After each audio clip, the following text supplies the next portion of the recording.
گاڑی جیسے ہی بذات مینشن میں داخل ہوئی، سڑک کا منہ حیرت سے کھل گیا۔ اتنا بڑا مینشن جو کسی محل سے کم نہیں تھا، ہر طرف گارڈ تھے، اور ایک بات سنم نے نوٹ کی کہ سبھی اس کی مما کی گاڑی کو سلام کر رہے تھے۔ اس کا مطلب مما یہاں آتی جاتی ہیں۔ گاڑی رکتے ہی دو تین نوکر سنم کی گاڑی کے آگے پیچھے جمع ہو گئے، انہیں پروٹوکول دینے کے لیے۔ سنم کو اب سمجھ آیا بساط کے ایٹیٹیوڈ کو، اور کیوں نہ ہوتا۔ دولت کے ساتھ اللہ نے حسن بھی بے شمار دیا تھا۔ 10 لاکھ سے زیادہ فالوورز تھے بساط کی نیٹ ورک میں۔ سنم نے یہ بات خالی تجسس سے شانزے کو جب بتائی، تب شانزے کا جو ری ایکشن سامنے آیا وہ سوچتے ہوئے سنم نے چڑچڑی لی۔ مینشن کے لیونگ ایریا میں قدم رکھتے سنم کی آنکھیں پوری روشن ہو گئی۔ اس نے شاہجہاں بیگم سے کہا، مما یہ واقعی آپ کے ماموں کا گھر ہے؟ کیوں تمہیں شک ہے؟ نہیں مما، وہ کبھی آئے نہیں ہمارے گھر۔ سنم نے فوراً نروس ہو کے کہا، ہاں آتا نہیں ہے وہ گھر، کیونکہ وہاں آگے کی بات بولنے سے شاہجہاں بیگم نے خود کو باز رکھا۔ وہاں کیا مما؟ کچھ نہیں۔ وہ دونوں لیونگ ایریا میں جا کے بیٹھے، تب بہزاد نے سیڑھیوں سے اترتا دکھائی دیا۔ لائٹ فروزی کلر کی قمیص شلوار میں بہزاد چودھری کہیں کا شہزادہ لگ رہا تھا۔ گرین کلر کی اس کی آنکھیں اس کی روبدار شخصیت میں چار چاند لگا رہی تھی۔ سنم نے اسے ٹھٹکی باندھے دیکھنے لگی۔ ارے ذہن نصیب، آج تو شاہجہاں ملکہ آئی ہیں۔ بہزاد نے تیزی سے آگے بڑھ کر بہت احترام سے شاہجہاں کو اپنے بازو کے حصار میں لیا۔ سنم دیکھ سکتی تھی کہ جس بہزاد کی آنکھوں میں اس نے ہمیشہ غصہ اور وحشت دیکھی تھی، جتنی بار بھی اس کا سامنے سے ہوا تھا، آج اس کی آنکھوں میں پیار، احترام اور عزت تھی۔ کیسی ہو سنم؟ شاہجہاں بیگم سے مل کے اب بہزاد سنم کی طرف متوجہ ہوا۔ بہزاد نے مسکرا کے پوچھا۔ بہزاد کی مسکراہٹ سنم کے تن بدن میں آگ لگانے کے لیے کافی تھی۔ ٹھیک ہوں۔ بہزاد عاشر کہاں ہے؟ وہ ٹیوٹر آیا ہوا ہے اس کا، ملکہ وہ پڑھ رہا ہے۔ تم باز نہیں آؤ گے مجھے ملکہ کہنے سے؟ شاہجہاں بیگم نے مسکرا کر کہا، نہیں بھائی، بہزاد کے دل کی پہلی ملکہ اس کی شاہجہاں ملکہ ہے، پلس آپ ابھی۔ سنم نے بہزاد کو مسکراتے ہوئے دیکھا تو بلا جھجک مسکرائی، کیونکہ وہ الگ ہی اتنا حسین رہا تھا۔ مسکرا کے، اطرت کا نکاح ہے 2 دن بعد، شرافت سے تشریف آوری لے آنا صبح سے۔ اچھا مجھے تو نہیں پتا تھا، نہیں بتایا۔ اطرت نے بڑی چپی رستم نکلی۔ بہزاد نے منہ بنا کر کہا، مطلب اطرت آپ ہی بھی جانتی ہے بہزاد کو؟ ایک میں ہی دنیا جہاں سے بے خبر ہوں۔ سنم نے دل میں سوچتے ہوئے کہا، ہال میں ہے نکاح، بہزاد نے سنجیدہ ہوتے ہوئے کہا۔ سنم اس کے پل بھر میں سنجیدہ ہونے پہ حیران رہ گئی۔ ہال میں ہی ہے نکاح تمہاری وجہ سے، کیونکہ مجھے پتا تھا اگر گھر میں رکھوں گی تو تم نہیں آتے۔ بہزاد نے ہاں میں گردن ہلائی۔ شاہجہاں بیگم کی بات سن کے، اچھا ممانی کہاں ہے؟ میں مل لوں ان سے؟ وہ کمرے میں نماز پڑھ رہی ہیں، مل لو تم۔ شاہجہاں بیگم کے جاتے ہی بہزاد سنم کو دیکھ کر مسکرانے لگا۔ سنم کا بس نہیں چل رہا تھا وہ بہزاد کا منہ نوچ لے۔ سنم اسے اگنور کر کے جانے لگی، جب بہزاد نے اس کا ہاتھ تھام کے اسے اپنے سامنے بٹھایا۔ سنم نے بہزاد کی حرکت پہ اسے کچھ نہیں کہا۔ غصہ آ رہا ہے مجھ پہ؟ بہزاد کے بولنے پہ سنم نے کہا، آپ کی شانزی کے پیچھے پڑے، جب آپ نے اسے دھمکایا تو وہ رک گئی نا؟ آپ کے بارے میں کسی کو نہیں بولا تو پھر کیوں پریشان کر رہے اسے؟ سنم کو شانزی کا موبائل والا قصہ سنا چکی تھی۔ آپ جانتے جان ہے میری شانزی، میں اور اسے پریشان کرنے والوں کو میں چھوڑتی نہیں۔ میں پریشان نہیں کر رہا ہوں اسے، اور دوسری باتوں میں انٹرفیئر کرنے کی ضرورت نہیں اس معاملے میں۔ یہ میرا پرسنل میٹر، اور ملکہ کے علاوہ یہ حق کسی کو نہیں کہ کوئی میرے پرسنل میٹر میں بولے۔ جب آپ کی ملکہ کو پتہ چلے گا کہ آپ شانزے کو کس طرح ہیرس کر رہے ہیں تو یہ ملکہ آپ کا سر پھوڑ دے گی، کیونکہ شانزے ان کے لیے اتنی ہی اہم ہے جتنی میں اور اطرت آپی۔ اچھا، اور جب انہیں یہ پتہ چلے گا ان کی لاڈلی بیٹی کسی سائم نام کے لڑکے سے فون پر بات کر رہی ہے، کلب میں اس کے ساتھ ڈانس کمپٹیشن جیت رہی ہے، تو آگے تم سمجھدار ہو کہ وہ تمہارے ساتھ کیا کریں گی۔ بہزاد کی بات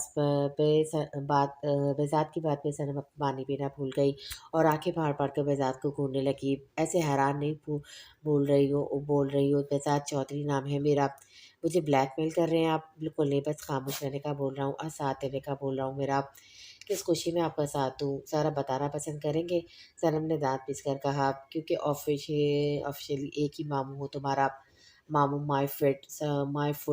سنم نے غصے میں ایک گلاس پٹکتے ہوئے کہا، تو چلو بی ایم بول لو، یہ سمجھ لو۔ B M? سنم نے ناسمجھی سے کہا، بہزاد ماموں، میں آپ کو کچھ نہیں سمجھنے والی، نہ آپ کا ساتھ دینے والی، کیونکہ جو شانزے کا دشمن وہ میرا دشمن۔ سوچ لو سنم، مجھ سے دشمنی بہت مہنگی پڑے گی۔ دھمکی دے رہے ہیں؟ بہزاد نے غور سے سنم کو دیکھا اور کہا، نہیں سمجھا رہا ہوں ویسے کیا؟ سنم نے ابروج کھا کر کہا، سائم تمہارے لائق نہیں، وہ اچھا لڑکا نہیں ہے۔ اچھا، اور آپ کے اپنے بارے میں کیا رائے ہے؟ اللہ کا شکر ہے کبھی غرور نہیں کیا۔ میں نے لوگ خود امپریس ہو جاتے ہیں بہزاد چودھری سے۔ ویسے دونوں سہیلیوں نے دو ٹکے کے لڑکے چنے ہیں اپنے لیے۔ سائم خالی میرا دوست ہے اور مراد سے شان سے بچپن سے محبت کرتی ہے۔ محبت کو نفرت میں بدلنے میں ٹائم نہیں لگتا۔ ابھی وہ دونوں اور بات کرتے ہیں، شاہجہاں بیگم نے باہر آ کے صنم کو چلنے کا کہا۔ ایسے کیسے ملکہ، اتنے دنوں بعد آئی ہو، خان صاحبہ کو کھانے کا بولا ہے میں نے۔ بہزاد نے شاہجہاں کو روتے ہوئے کہا۔ نہیں بہزاد، پھر کبھی، ابھی چھوٹی خالہ کے گھر جا رہی ہوں۔ تمہارا دماغ خراب ہے بہزاد، ایک دم دھاڑا۔ اس کی دھاڑ سے صنم ڈر گئی، مگر شاہجہاں بیگم نے ریلیکس انداز میں کہا۔ لڑائی ناراضگی بڑوں میں ہے بہزاد، بچوں کو نہ رگڑے تو بہتر ہے۔ تم میری خاطر آ رہے ہو، ممانی میری بچی کو دعائیں دینے آ رہی ہے، ایک ہی ماموں ہے اس کا، وہ بھی اگر نہیں آئے گا تو کیسا لگے گا عطرت کو؟ ہمیشہ سے مجھے بلیک میل کرتی آئی ہوں ملکہ۔ بہزاد نے سنجیدگی سے کہا۔ اچھا اچھا، اب میں چلتی ہوں، اور خیال رکھنا اور وقت پر آ جانا۔ اوکے صنم، دھیان رکھنا اپنا۔ بہزاد نے صنم کو مخاطب کر کے کہا۔ صنم نے ایسا منہ بنایا بہزاد کی بات پہ کہ بہزاد نے اس کا منہ دیکھ کے بہت مشکل سے اپنا قہقہ روکا۔ اب شاہجہاں بیگم کس کے گھر دعوت نامہ لے کے جا رہی تھی، صنم کو کوئی آئیڈیا نہیں تھا۔ ماما، آپ جانتے کہ بہزاد ماموں نے اپنے بیٹے کا، ابھی صنم بات پوری بول بھی نہیں پائی تھی کہ شاہجہاں بیگم نے غصے میں کہا۔ تم نے دیکھا اسے اپنے بیٹے کا قتل کرتے ہوئے؟ نہیں ماما، وہ نیٹ پہ۔ صنم، سنی سنائی باتوں پہ یقین کرنے سے ہمیشہ اپنا نقصان ہوتا ہے۔ دنیا تو نہ جانے کیا کیا بولتی ہے۔ مارنے والے کے ہاتھ روکے جا سکتے ہیں، کہنے والے کی زبان نہیں۔ سوری ماما۔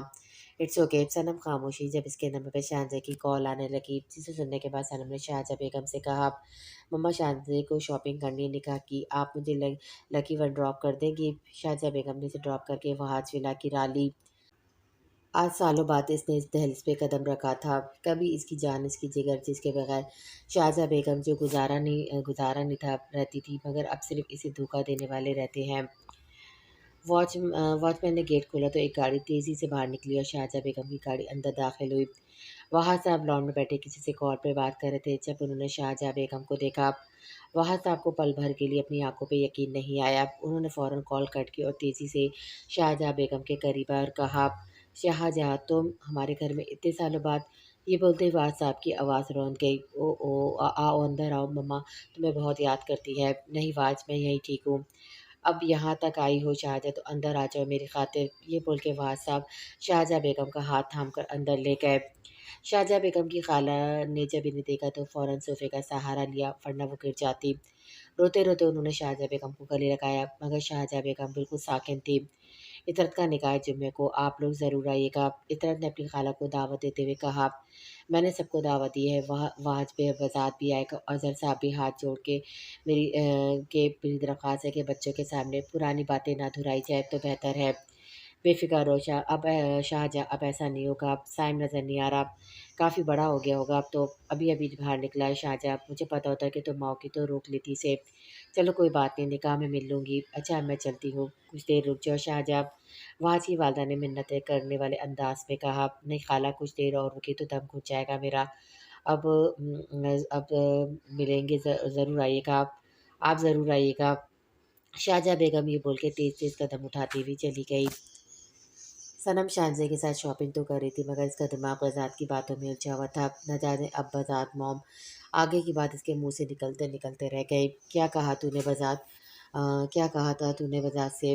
شان سے جو اس کے ساتھ چل رہی تھی، صنم کے بولنے پہ ایک دم چونکی۔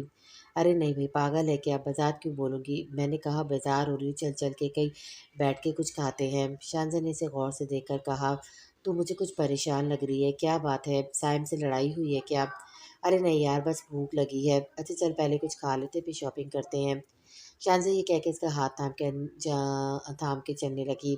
اگر ابھی میں نے شانزے کو بتا دیا کہ بہزاد چودھری سے میرا رشتہ کیا ہے تو یقیناً مجھ سے بات نہیں کرے گی اور نہ عطرت آپی کے نکاح میں آئے گی۔ اگر یہ نہ آئی تو میں مما کو کیا بولوں گی؟ اگر مما کو اس کے نہ آنے کی وجہ بتاتی تو بہزاد میری پول پٹی کھول دے گا۔ اف یا اللہ، مجھے کہاں پھنسا دیا۔ نمرا اظہر صاحب کو تقریباً خوشی سے چیختے ہوئے گھر میں داخل ہوئے۔ نمرا جو میٹ سے گھر صاف کروا رہی تھی، اظہر صاحب کی آواز میں کھنک سن کے تیزی سے ان کے پاس آئے۔ अज़र साहब की आंखें भले भीगी हुई थी मगर लब मुस्कुरा रहे थे। क्या बात है अज़र? निम्रा ने तजस्सुस से पूछा। अज़र साहब ने निम्रा को कंधे से थाम के कहा, मेरा बुलावा आया है निम्रा, पाकिस्तान से। क्या? निम्रा शौक थी सुन के, क्योंकि 21 सालों से वो लंदन में थे। अज़र साहब से जब से शाहजहाँ बेगम ने का ताल्लुक कर रहा था तब से वो पाकिस्तान छोड़ चुके थे। हाँ निम्रा, शाहजहाँ की कॉल आई थी। इतरत का निकाह है 2 दिन बाद और 2 हफ्ते बाद शादी। मेरी जल्दी से पैकिंग कर दो, आज रात की फ़्लाइट है मेरी। आप अकेले जा रहे हैं? तुम्हें अगर कोई एतराज़ नहीं तो साथ चलने में मैं तो चलूँ? हाँ मैं भी चलूँगी। तो चलो, हाँ मैं भी चलूँगी आपके साथ। क्या पता इस बार शाहजहाँ बेगम सब भूल के गले लगा ले। निम्रा बेगम ये बोलते हुए आबिदा हो गई। ज़ुआन से पूछ लो, साथ चल रहा है तो रहने दे इसे, वहाँ जाके इसे बहुत से सवालों के जवाब देने पड़ेंगे हमें अज़हर। वैसे भी इसके पेपर है अगले हफ्ते। सवालों के जवाब तो जब भी देने हैं निम्रा, जो 2 महीने बाद हम हमेशा हमेशा के लिए पाकिस्तान शिफ्ट हो जाएंगे। ये बोल के अज़हर साहब ने अपने कमरे की राह ली और निम्रा बेगम ने एक बार फिर हिम्मत बांध ली शाहजहाँ का सामना करने की। यार निकाह हो रहा तुम्हारा, कोई तुम्हें फांसी नहीं होने वाली जुमे को? अंजुम ने जब इसे मुंह फैलाया पॉलर जाने के लिए रेडी होते देखा तो बोल पड़ी। इतरत ने स्कार्फ बांधते हुए कहा, जो मुझे पॉलर छोड़ने जा रहा है वो किसी जल्लाद से कम नहीं। इतरत की बात पे सनम के हक में लगा के हंस पड़ी। अंजम को हंसता हुआ देखा इतरत ने पास रखा तकिया खींच के अंजम को मारा और कहा, मैंने कोई लतीफ़ा नहीं सुनाया अंजुम, गला दबा दूंगी तेरा। इतरत का बस नहीं चल रहा था कि अंजुम का सर फाड़ दे। यार तू बोल ही ऐसी रही कि हंसी नहीं रुक रही, अंजुम ने अपनी हंसी रोकते हुए कहा। वैसे मोहब्बत के भी नाम कमाल के हैं, कभी महबूब तो कभी जल्लाद। इससे पहले दर्द कुछ और बोलती, माची ने इसे आके बताया कि बिलास साहब लेने आए हैं। लो जल्लाद का नाम लिया और आ गया वो अपने महबूब को तख्तेदार पर लटकाने। अंजुम ने अपना दुपट्टा उड़ते हुए कहा। अंजुम और इतरत एक साथ नीचे उतरी थी। बिलास ने जब इतरत को देखा तो फौरन अपनी नज़रों का जाविया बदला, क्योंकि बिल्कुल सादे से ब्लैक सूट पे वो सादा एक बार फिर इसके दिल पे अटैक कर रही थी। मगर जब इसकी नज़र इतरत के पीछे आती अंजुम पे पड़ी तो बिलास मुस्कुराया था, जो इतरत के साथ अंजुम ने भी नोट किया था। अंजुम ने आगे बढ़कर बिलाज को झुककर कहा, अस्सलाम वालेकुम दूल्हा भाई। बिलाज और अंजुम की कोई नाराज़गी नहीं थी, इसलिए बिलाज ने इससे कोई भी तला इख्तलाफ नहीं रखे। वालेकुम सलाम, कैसी हैं आप साली साहिबा? मुझे और भी काम है पॉलर जाने के अलावा, अगर मेल मिलाप हो गया तो चलें। इतरत ने अंजुम को घूर के कहा और आगे बढ़ गई। बलाज ने एक नज़र इतरत को देखकर अंजुम को आगे चलने का इशारा किया। बलाज जो समझा था इतरत आगे बैठेगी और वो उसे फिर जलील करके पीछे बैठने का बोलेगा, मगर इतरत पहले ही पीछे बैठ गई थी। अंजुम आगे जाके खामोशी से बैठ गई। बलाज ने बैठते ही आगे का शीशा सेट किया। जाहिर से पल भर के लिए इतरत का फूला हुआ चेहरा दिखाई दिया, जिसे देख के इसने अपनी लबों की मुस्कान बड़े कमाल से छुपाई थी। गाड़ी अपनी मंजिल की तरह गामजन थी जब राज ने अंजुम से पूछा, कहाँ गायब हो मैडम, बिल्कुल भी कोई रास्ता नहीं किया तुमने? अंजुम ने मुस्कुराते हुए कहा, हम तो वही हैं आज तक दूल्हे भाई, जहाँ आप छोड़ के गए थे गायब तो आप हुए थे। गायब क्यों हुआ था ये भी तो जानती हो तुम? बिल्कुल जानती हूँ, मगर तुम चुप बैठ सकती हो अंजुम? आगे की बात बोलने से इतरत ने अंजुम को रोका। तुमसे बात नहीं कर रही वो। बलाज ने गुस्से में इतरत को मिरर में से घूरते हुए कहा, और मैं भी आपसे बात नहीं कर रही। इतरत के दुबुदु जवाब पे बिलाज ने गुस्से में टर्न लिया। अच्छा बात सुनो, मैं रुको पॉलर में क्या तुम्हारे साथ? अंजुम के पूछने पे इतरत ने नफ़ी में गर्दन हिलाई और कहा, तुम घर जाओ, आंटी अकेली है, मुझे आदत है अकेला मैनेज करने की।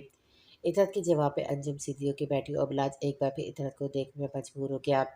गाड़ी को गली के कोने पे रोके इन लोगों ने अंजुम को उतारा। अंजुम के जाते बिलाज ने इतरत से कहा, आगे आके बैठो। नहीं मैं यहीं सही हूँ। बात सुनो मैडम, मैं ड्राइवर नहीं हूँ तुम्हारा जो तुम पीछे बैठ रही हो, आगे आके बैठो। बिलाज के इस तरह कहने पे इतरत खामोशी से आगे आके बैठ गई। इसे चुपकी सी अपनी आंखों से निकलने वाले आंसू पोंछे जो बिलाज के लहजे की वजह से आए थे। बिलाज ने इसे देखा अपने आंसू पोंछते हुए, मगर खामोश रहा। सड़क के इस पार गाड़ी रुकी और इस पार उस पार पॉलर था। इतना खामोशी से गेट से उतर कर रोड क्रॉस करने लगी, जो ऐसे आता नहीं था। बिलाज गाड़ी से बाहर निकल के इसके पॉलर में जाने का वेट करने लगा। इधर रोड क्रॉस करते हुए पहले बाइक वाले से बची और फिर कार से। बिलाज तेजी से इस तक आया, उसका हाथ थाम के कहा, क्या करती हो, अभी तक रोड क्रॉस करना नहीं आया तुम्हें? अभी लग जाती तुम्हें चोट लग जाती। इतरत ने बिलाज से अपना हाथ अलग करवा और कहा, जब बेवफाई जैसा लगा ज़ख्म की सूरत में सह के ज़िंदा हूँ तो ये चोट कुछ भी नहीं। कोई गाड़ी वाला मार भी तो अच्छा है ना, आपकी आपकी मुझ जैसी बेवफा से जान छूट जाएगी। ये कह के इतरत ने बिलाज को देखा जो इसे ही देख रहा था। इतरत ने संभल के बचते बचाते अकेले रोड क्रॉस करा और पॉलर में चली गई। ये अचानक पापा को पाकिस्तान जाने का ख्याल कैसे आ गया? क्यों अब तुम्हें इनके ख़यालात से भी एतराज़ है? निम्रा बेगम ने ज़रा सख्त लहजे में ज़ुआन के सवाल के बदले सवाल किया। ममा, इन्हें मेरी इतनी चीज़ों पे एतराज़ है, इस पे आपको एतराज़ नहीं? इन्हें जो एतराज़ है तो बिल्कुल सही है ज़ुआन। तुमने कभी गौर से देखा है अपने आप को? 22 साल के मैच्योर लड़के हो तो तुम्हें अंदाज़ा नहीं एक तुम्हारे वजूद को इस दुनिया में लाने के लिए कितने ही वजूद को फरामोश किया है तुम्हारे पापा और मैंने। अपना हुलिया देखो ज़ुआन, तुम्हें अल्लाह ने एक खूबसूरत मर्द बनाया है, इससे बड़ी बात मुसलमान बनाया है, मगर तुम देखो अपने आप को, सारी लड़कियों वाली चीज़ें तुमने अपनाई हुई है, एक सिर्फ दुपट्टा ओढ़ना रह गया है। मम्मा, ये फैशन है रियली? निम्रा बेगम एक आई ऊँच गा कर कहा। ऐसा फैशन किसी जलालत से कम नहीं जिसमें इंसान का अपना आप, अपनी पहचान, अपना अक्स हो जाए। निम्रा की बातें पे फुल वक्त ज़यान खामोश हो गया, मगर इस पे कोई ख़ास असर नहीं हुआ था। निम्रा बेगम ने इसे हज़ार नसीहतें की, अज़हर साहब भी इसके गले लगे और खैरियत से रहने की ताकीद की, और 1 महीने के लिए वो दोनों पाकिस्तान चले गए। अज़हर साहब और निम्रा बेगम को एयरपोर्ट छोड़ के ज़ुआन वापस आ रहा था जब इसने माशा को कॉल की। अज़हर साहब की फ़्लाइट लैंड हुई तो इन्हें एयरपोर्ट से लेने वहाँ साहब आए थे। सालों बाद अपने भाई से मिलकर निम्रा बेगम ने एयरपोर्ट के बाहर ही रोना शुरू कर दिया। अरे अरे निम्रा आपी जी, बस करो, घर चल के बाकी का रोना धोना कर लेना। वहाँ साहब ने मुस्कुराते हुए कहा। दोनों ही बहन भाई अपनी माँ की बेजा हसद और जिद का शिकार होकर आज ऐसी ज़िंदगी गुजार रहे थे। अज़हर साहब से बगल गैर होते वहाँ काफ़ी देर तक इनके सीने से लगे रहे, और इनके ऐसा करने की वजह अज़हर साहब अच्छे से जानते थे।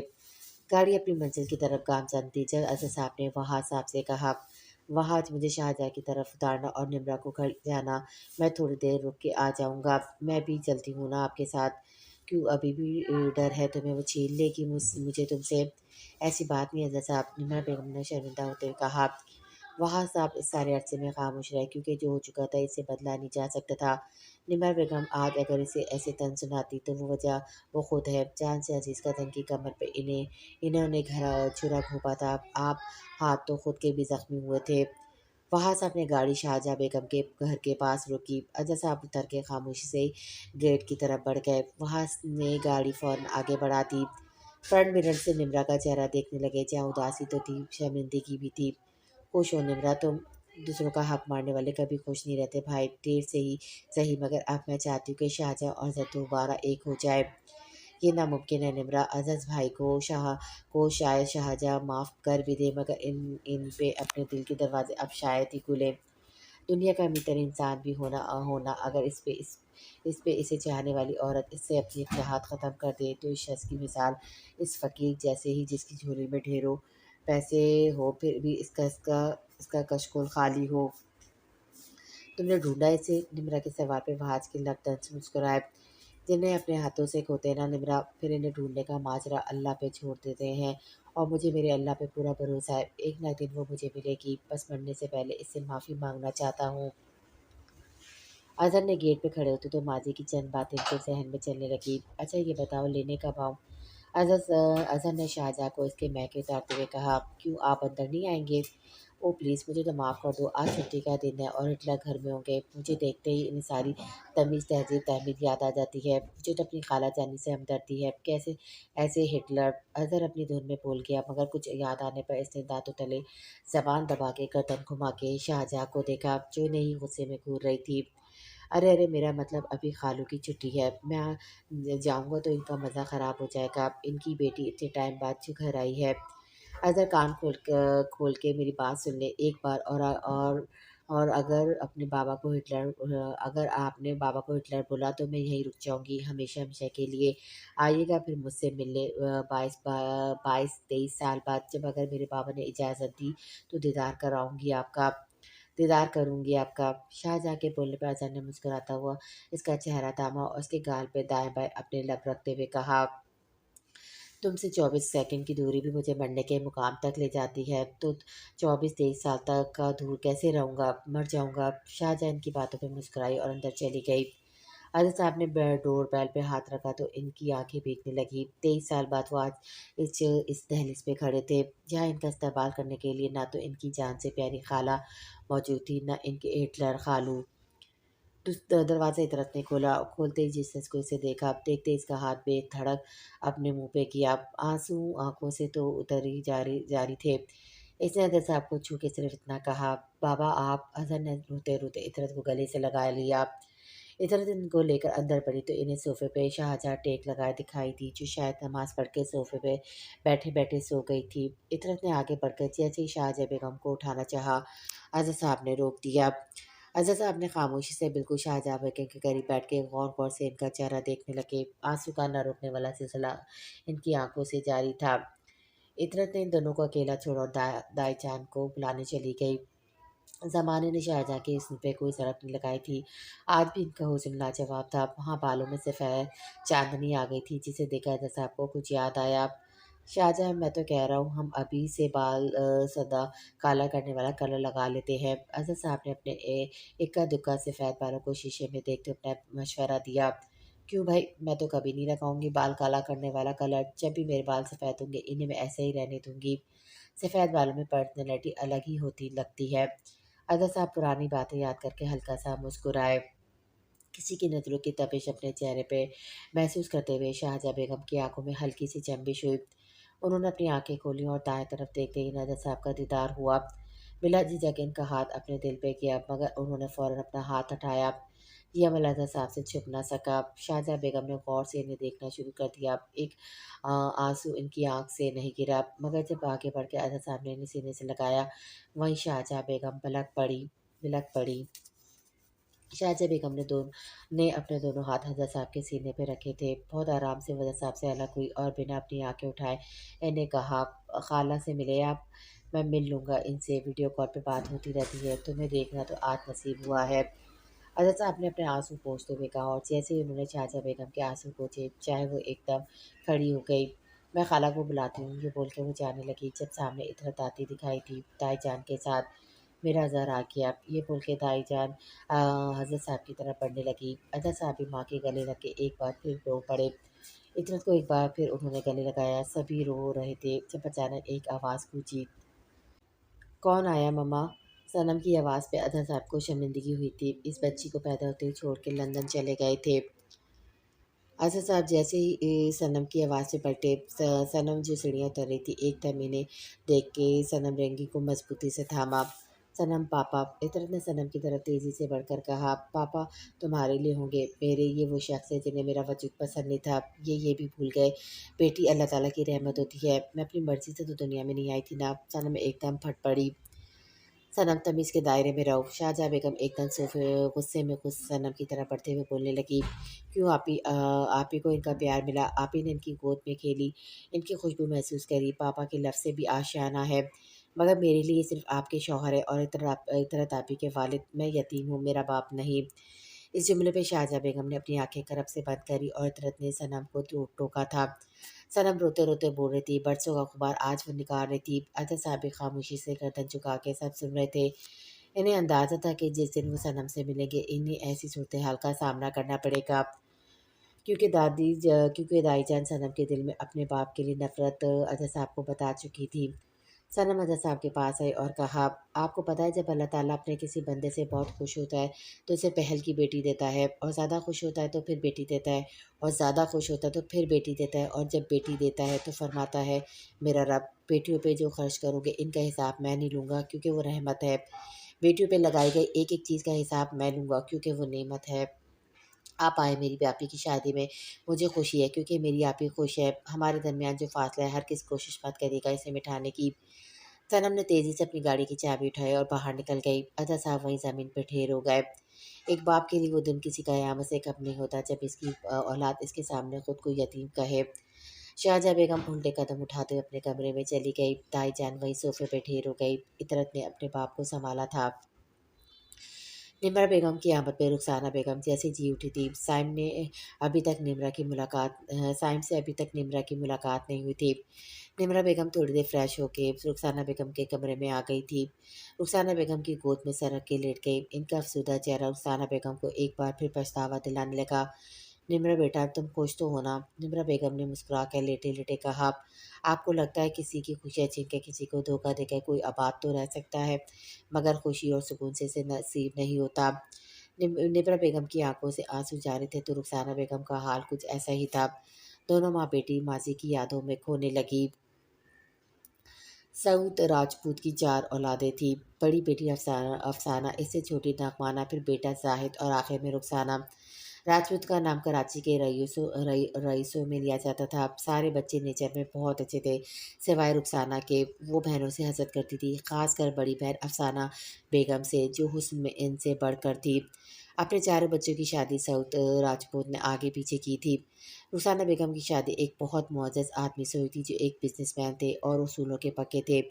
افسانہ بیگم کی ان کی زندگی میں آنے سے ان کی ترقی ہوتی چلی گئی۔ افسانہ بیگم، جن کو اللہ نے ایک بیٹی دی شہجہ، جو شادی کے 2 سال بعد ہوئی تھی۔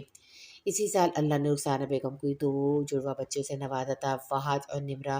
پھر زاہد صاحب کو پہلے اللہ نے ایک بیٹی دی ناصرہ، جو ایک پیر سے معذور تھی اور وہاج اور نمرہ کی عمر کی تھی، اور 12 سال بعد اللہ تعالیٰ نے زاہد صاحب کو ایک بیٹا دیا بہزاد۔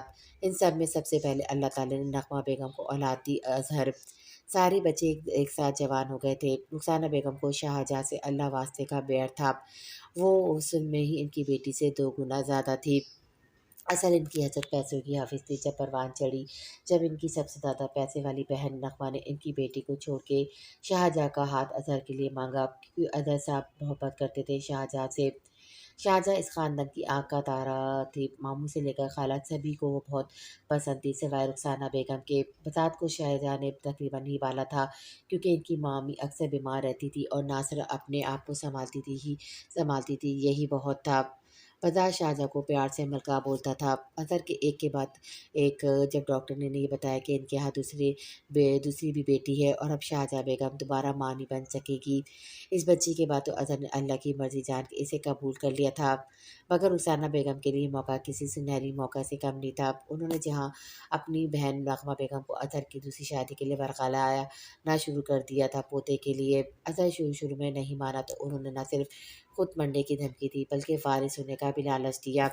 وہیں ان کی بیٹی نمرہ، جو اظہر سے دل میں محبت کرنے لگی تھی، اسے بھی ورغلانا شروع کر دیا۔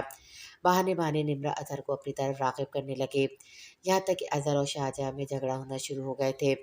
شاہجہاں بیگم کچھ دنوں کے لیے اپنے میکے آ گئے اور اسی بات کا فائدہ رخسانہ بیگم نے اٹھایا، نغمہ بیگم کو اور ورغلانا شروع کر دیا۔ اور جب شاہجہاں کو 10 دن تک اظہر لینے نہیں پہنچا تو وہ خود ایک بچی پیٹ میں لی اور ایک بچی گود میں لی۔ جب اپنے گھر پہنچی تو ان کی دنیا لٹ چکی تھی۔ اس کی سب سے عزیز دوست، اس کی جان اس کی کمر میں چورا گھونپ چکی تھی۔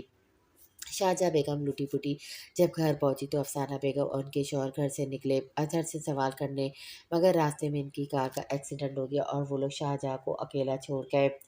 اس سارے عرصے میں جو شاہجہاں کے ساتھ رہا وہ بذات تھا۔ بذات کو اپنی خالہ سے نفرت ہونے لگی، مگر رخسانہ بیگم نے یہاں تک بس نہیں کی، بلکہ پیسوں کی لالچ میں اپنے بھائی اپائج بیٹی کو بہو بنا لیا۔ بذات بہت چیخا شور مچایا کہ وہ اپنی آپا کی شادی ہرگز وہ ہاتھ سے ہونے نہیں دے گا، مگر اس کی کسی نے نہیں سنی۔ رخسانہ بیگم کے شوہر نے اپنی بیوی کو بہت سمجھایا کہ تمہارا بیٹا شادی کر چکا ہے، یہ بات اپنی بہن کو بتا دو اور اپنی پہلی بہو کو تسلیم کر لو، مگر انہوں نے اپنی بیٹی کی زندگی کے ساتھ ناصرہ کی بھی زندگی برباد کر دی۔ جس محبت کی وہ حقدار تھی، وہاج اسے وہ نہیں دے پایا اور ایک کار ایکسیڈنٹ میں وہاج کے والد اور وہ جان کی بازی ہار گئے۔ ڈاکٹروں کا کہنا تھا کہ ناصرہ کی سانسیں چل رہی تھی، مگر ان میں زندگی کی رمق نہیں تھی۔ بذات نے ان سب سے تعلق کر لیا، اپنی ماں سے بھی وہ خفا تھی، مگر زاہد صاحب کے جانے کے بعد اس نے اپنی ماں سے ناراضگی کم کر لی۔ نمرہ امید سے تھی اور ڈاکٹر نے انہیں بیٹا بتایا تھا۔ اصل جھٹکا اظہر صاحب کو تب لگا جب اچانک وہ ایک دن گھر میں داخل ہوئے تو انہوں نے رخسانہ بیگم اور نمرہ کو شاہجہاں بیگم کا مذاق اڑتے سن لیا تھا، جس طرح انہوں نے شاہجہاں کو اظہر سے الگ کیا۔ مگر ابھی بس نہ ہوئی، اظہر صاحب کو اپنی غلطی کا شدت سے احساس جب شاہجہاں بیگم نے صنم کی پیدائش پہ اظہر صاحب سے ہر تعلق ختم کر لیا۔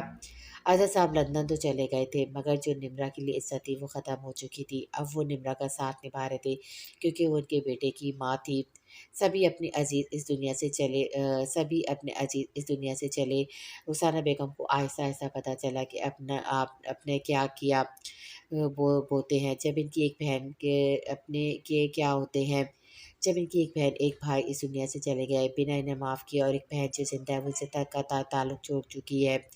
آج اتنے بڑے گھر میں رخسانہ بیگم تنہا ہے، بیٹا اب اپنی دنیا میں مگن رہتا ہے۔ رخسانہ بیگم کو نمرہ بیگم کو اپنی غلطی کا احساس بہت دیر سے ہوا تھا، جب سب کچھ تباہ ہو گیا تھا آج پھر یہ سب ہو گئے، اب قسمت ان سب کے بچوں کے ساتھ کیا کرے گی، یہ تو آنے والا وقت ہی بتائے گا۔